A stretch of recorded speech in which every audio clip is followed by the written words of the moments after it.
بنا للدعوة لله رب العالمين بنا للدعوة لله رب العالمين بنا للدعوة. السلام علیکم ورحمۃ اللہ وبرکاتہ. بسم اللہ والحمد للہ والصلاۃ والسلام علی رسول اللہ، اما بعد. ایک بھائی نے سوال کیا کہ اونٹ کا گوشت کھانے سے تو وضو ٹوٹ جاتا ہے، لیکن اونٹ کا دل کھانے سے، اونٹ کے گوشت میں سے گردہ ہے یا اوجری ہے، وہ کھانے سے کیا وضو ٹوٹ جاتا ہے؟ اسی طرح اونٹ کے گوشت میں جو شوربہ تیار ہوتا ہے وہ پینے سے کیا وضو ٹوٹ جائے گا؟ اہم سوال ہے. پہلی بات، یہ صحیح مسلم میں حدیث ہے 544 نمبر، جس سے ثابت ہوتا ہے کہ اونٹ کا گوشت کھانے سے وضو ٹوٹ جاتا ہے. دوسری بات، اب اونٹ کے گوشت میں اونٹ کے جسم کے تمام اعضاء شامل ہیں. یہ نہیں مطلب کہ صرف گوشت جو ریڈ کلر میں ہے وہی کھائیں گے تب ہی یہ وضو ٹوٹے گا. حالانکہ یہ مراد نہیں ہے، یہ مراد نہیں ہے، بلکہ جو صحیح بات ہے اونٹ کے گوشت میں اونٹ کے تمام اعضاء آ جاتے ہیں. خواہ اونٹ کے گوشت کا شوربہ ہم پی لیں اس سے بھی وضو ٹوٹ جائے گا، بوٹی کھا لیں، گوشت کھا لیں اس سے بھی وضو ٹوٹ جائے گا. اسی طرح اگر ہم اونٹ کے گوشت میں سے دل کھا لیں، اوجری کھا لیں، وہ چونکہ اونٹ کے جسم کا حصہ ہے اس سے وضو ٹوٹ جائے گا، بات ختم ہوئی. فرق کرنے کی ہمارے پاس کوئی دلیل نہیں ہے. جو حکم اونٹ کے گوشت کا ہے وہی حکم اونٹ کے گوشت سے بننے والے شوربے کا ہے، وہی حکم اونٹ کی اوجری کا ہے، وہی حکم اونٹ کے دل کا ہے، وغیرہ وغیرہ. وہی حکم اونٹ کے کھروڑوں کا ہے، سر کا ہے، مغز کا ہے. اب کو کہہ دیں نہیں جی اونٹ کا جو مغز ہے وہ گوشت تو نہیں ہے، ایسی بات نہیں ہے.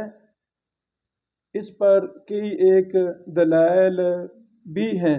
مثال اس کے دلائل میں سے کہ اونٹ کے گوشت میں اونٹ کے تمام اعضاء شامل ہیں، کئی ایک دلائل ہیں. پہلی دلیل تو یہ حدیث ہی ہے، صحیح مسلم کی حدیث نمبر 544 ہے. صحابہ کرام نے پوچھا انتوضأ من لحم الابل، کیا ہم اونٹ کے گوشت سے وضو کریں گے؟ قال نعم، رسول اللہ صلی اللہ علیہ وسلم نے فرمایا ہاں. اب اونٹ کے گوشت سے کیا مراد ہے؟ اس میں اونٹ کا مکمل اجزاء وہ شامل ہے. اونٹ کے کوئی بھی حصہ لے لے وہ سب کو شامل ہے.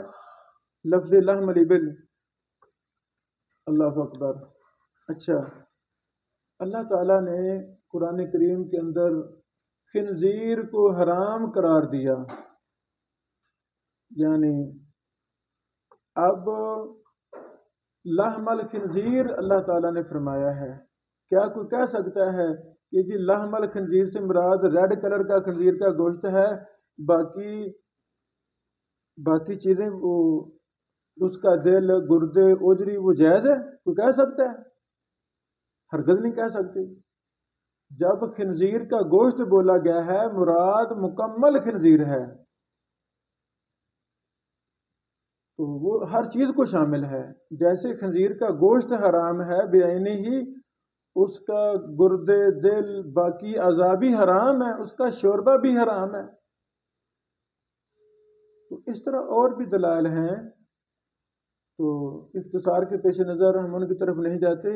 راجے بات یہی لگتی ہے، یہی ہے انشاءاللہ کہ اونٹ کا گوشت کھانے سے وضو ٹوٹ جاتا ہے، اور اونٹ کا گوشت میں پکا ہوا شوربہ یا سبزی یا کوئی بھی اور چیز جو گوشت میں ڈالی ہے، گوشت کا اثر تو پھر چلا گیا ہے نا، اونٹ کے گوشت کا اثر. تو وہ سبزی بھی اگر اونٹ کے گوشت میں پکی ہے تو اس کا وہی حکم ہے، شوربہ پینے سے بھی ٹوٹ جائے گا، اوجری دل گردے وغیرہ کھانے سے بھی وضو ٹوٹ جائے گا۔ بارک اللہ فیکم۔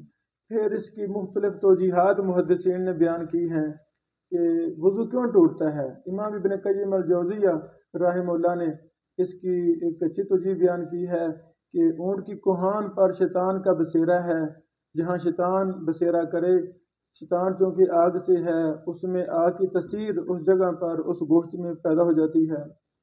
اونٹ کا گوشت کھانے سے انسانی جسم کے اندر ہیٹ اور گرمی وغیرہ زیادہ ہو جاتی ہے، اس کو ٹھنڈا کرنا چاہیے تاکہ کہیں کوئی انسان سے لغزش نہ ہو جائے، گناہ سرزد نہ ہو جائے۔ اس وجہ سے ہماری شریعت نے حکم دیا کہ تم وضو کرو، وضو ٹوٹ گیا ہے۔ بہرحال ہم اس طرح کے چیزوں کے پیچھے نہیں پڑتے، نہ ہمیں حکم ہے۔ ہاں اگر کچھ چیز سمجھ آ جائے، کوئی قرآن و سنت میں بیان ہو جائے یا سمجھ آ جائے کسی کو تو ٹھیک ہے، کوئی حرج نہیں ہے حکمت بیان کرنے میں، لیکن اسلام ہمارا ٹو دی پوائنٹ ہے الحمدللہ، یہ فلسفیانہ باتوں سے بری ہے، تو ہمیں کسی حکمت کی ضرورت نہیں ہوتی بھی۔ کیوں؟ وجہ کیا ہے؟ وجہ اگر شریعت نے بتا دی ہے تو ٹھیک ہے، ورنہ ہمیں پیچھے کرنے کی کوئی ضرورت نہیں ہے۔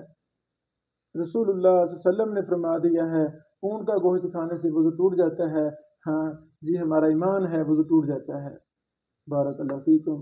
السلام علیکم ورحمۃ اللہ۔